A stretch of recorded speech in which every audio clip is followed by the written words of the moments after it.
사순절 특세 우리 민수기 강의 17번째 시간입니다. 오늘은 민수기 14장 26절부터 45절. 우리 민수기 14장이 굉장히 중요한 장이다. 민수기 전체의 키워드가 되는 그러한 장이다 말씀을 드렸습니다. 그래서 오늘은 그 마지막 시간으로요. 순종의 핵심은 타이밍이다 라는 제목으로 우리 함께 은혜 나누기를 원합니다. 민수기 14장은 우리 세 파트로 나눠서 우리가 함께 은혜를 나누고 있는데, 첫 번째 파트에서는 믿음은 반응의 문제다. 우리가 이 말씀을 가지고 함께 나눴죠. 두 가지 반응이 있었습니다. 12정탐꾼 중에 10명은 스스로 움츠려 들었습니다. 움츠려 들어서 그들이 보기에 우리는 메뚜기 같다 그랬고, 여호수아 갈렙만 무슨 소리냐, 그들은 우리의 밥이다, 그들은 우리의 먹이다.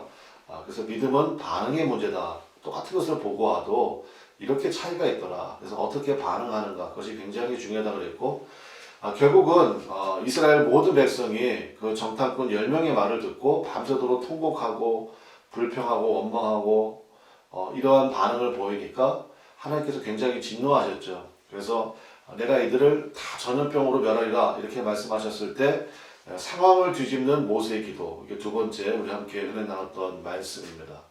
그래서 여러분의 삶도 마찬가지입니다. 어떤 흐름이 있잖아요. 내가 그 흐름을 뒤집어야 되겠다, 역전시켜야 되겠다. 그럴 때 이 상황을 뒤집는 모세의 기도를 여러분 꼭 우리가 우리의 삶에, 우리의 기도 생활에 적용하셨으면 좋겠습니다.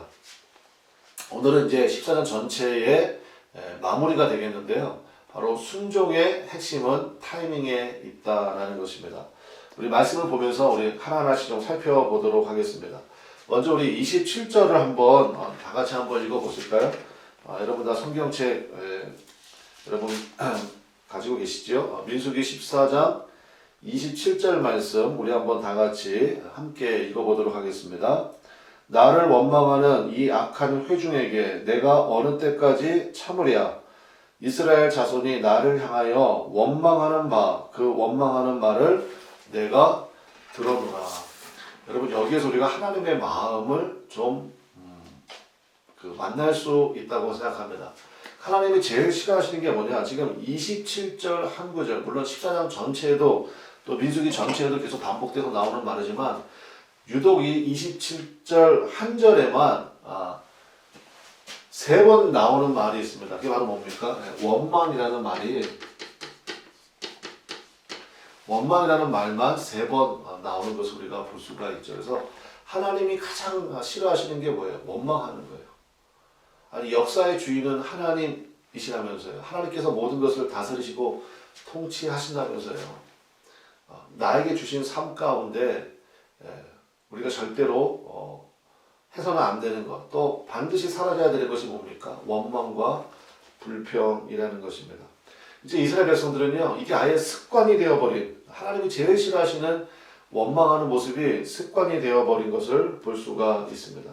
이어지는 28절 한번 보실까요? 28절에 보면 그들에게 이르기를 여호와의 말씀에 내 삶을 두고 맹세하노라.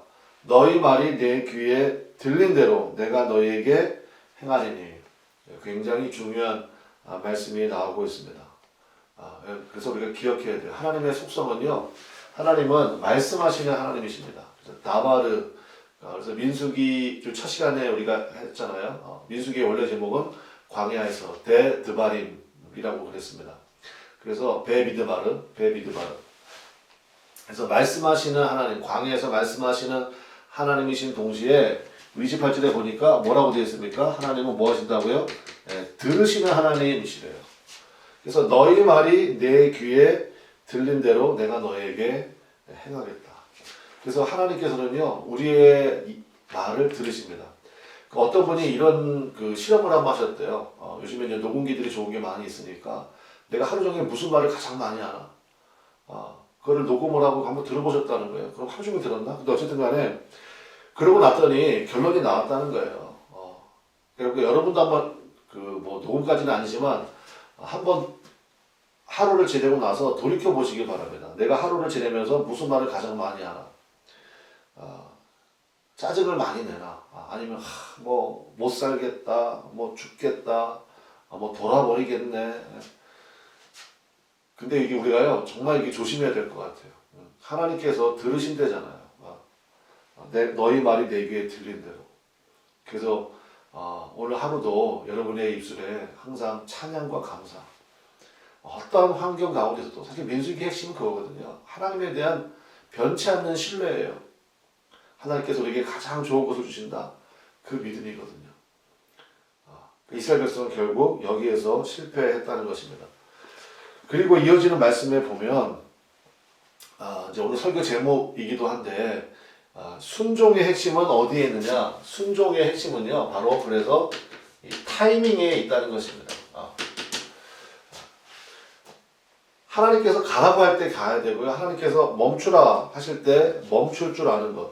이것을 가장 잘했던 사람이 누구입니까? 다윗이에요. 다윗이 하나님 앞에 인정받는 뭐 여러 가지 이유가 있겠지만 가장 중요한 것은 순종하는 그러한 자세입니다. 성전을 지을 힘이 있었습니다. 그리고 이 성전을 짓게 되면 다윗도 알아요. 이것은 다윗 성전이라고 이름이 붙어질 거예요. 그런데 모든 준비를 다 마쳤는데 하나님께서 멈추라 했을 때 다윗은 멈췄습니다. 그래서 그 다윗의 아들인 솔로몬이 성전을 지었잖아요. 그래서 솔로몬의 성전이 된 거 아닙니까? 그래서 진짜 힘은 어디에 있느냐? 멈추라고 할 때 멈출 줄 아는 것. 그것이 진짜 힘이거든요. 다윗이 그것을 굉장히 잘했고 그래서 하나님이 다윗을 가리켜서 내 마음에 합한 자다. 그렇게 말씀하시는 것이죠. 우리 40절 한번 보시겠습니다. 40절 보면 이스라엘 백성들이 이제 정신이 번쩍 든 거예요. 그래서 40절 보세요. 첫 마디가 뭐라고 되어 있습니까? 아침에 일찍 일어나. 이럴 때만 굉장히 또 부지런을 떨어요. 아침에 일찍 일어나. 그러니까 결론은 뭐예요? 불순종하려고 아침에 일찍 일어나는 거예요. 아침에 일찍 일어나서 그 다음에 중간쯤에 보니까 우리가 여호와께서 허락하신 곳으로 올라가리니 우리가 범죄하였음이니이다. 보세요. 우리가 하나님 앞에 범죄하였음입니다. 그러면 뭐 해야 되죠? 회개해야 되죠. 하나님 앞에 회개하고 다시 하나님의 음성을 듣고 하나님의 주시는 말씀을 붙들고 다시 시작할 수 있어야 되는데 이 사람들은 뭐예요? 여전히 자기 중심의 방법대로 결정하고 판단하고 행동한다는 것입니다. 그러니까 이것이 가장 큰 문제예요. 이게 병행구절이요. 신명기 1장 41절. 이 사건에 대한 병행구절이 신명기 1장 41절인데 거기에는 이렇게 표현하고 있습니다. 자기 무기를 들고 경솔히 올라가매. 경솔히 다른 버전의 성경에 보니까 뭐라고 써놨냐면 가볍게 생각하고 그러니까 하나님의 말씀을요 그냥 가볍게 생각하는 거예요. 그래서 이제 올라가겠다는 거예요. 뭐에 실패했죠? 타이밍에 실패했죠.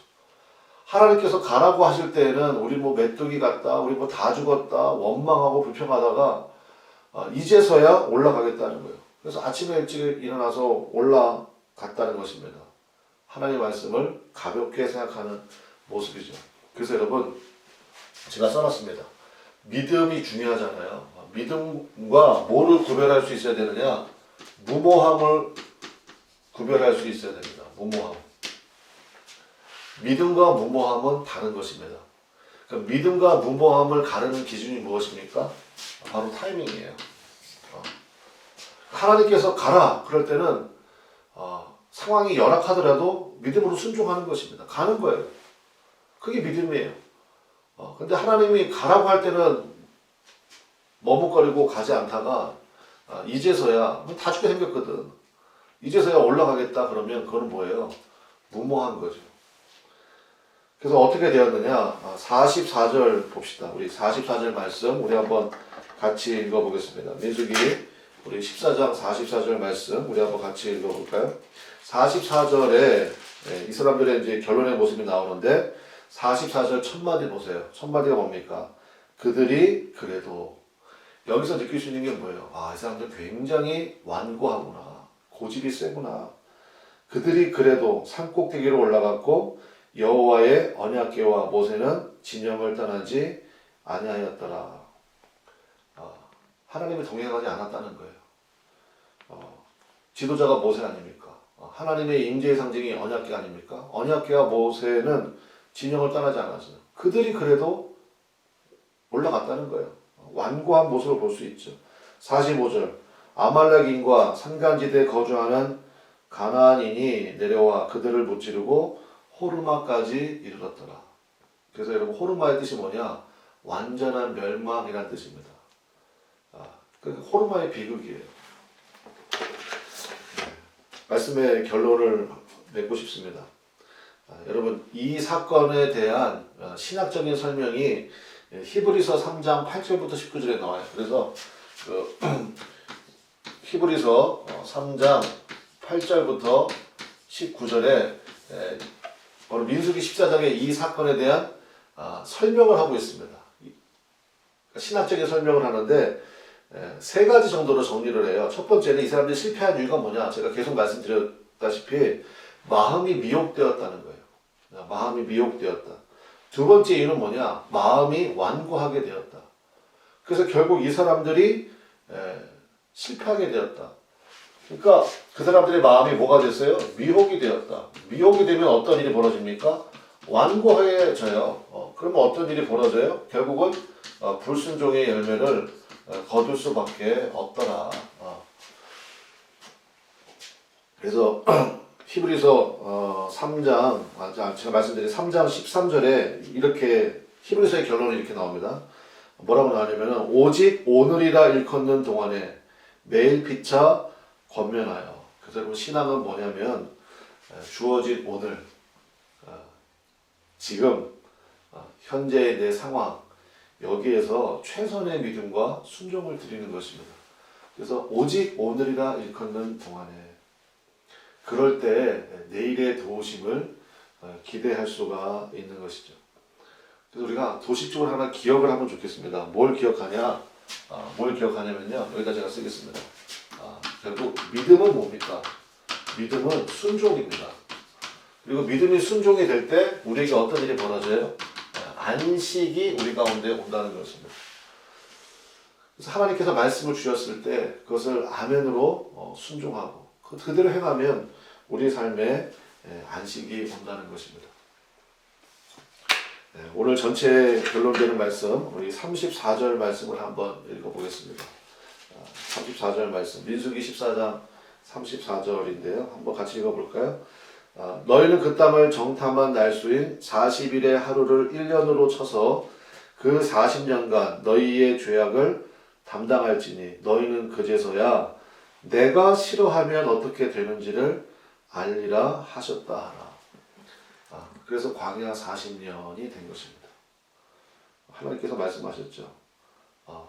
너희는 그제서야 내가 싫어하면 어떻게 되는지. 그래서 우리가 하나님만을 바라보고 하나님을 기쁘시게. 민수기 전체의 키워드가 뭐라고 했습니까? 여호와께서 우리를 기뻐하시면 이라고 했잖아요. 하나님께서 우리를 기뻐하시면. 근데 하나님께서 여기서 대놓고 말씀하시잖아요.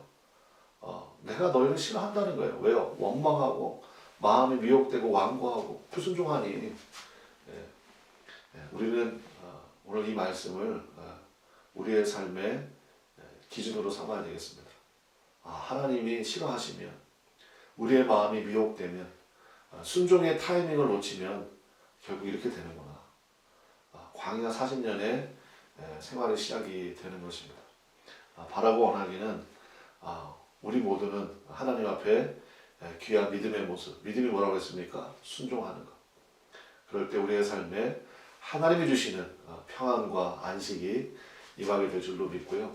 여러분의 삶 속에 바로 그 은혜가 충만하시기를 간절히 축원합니다.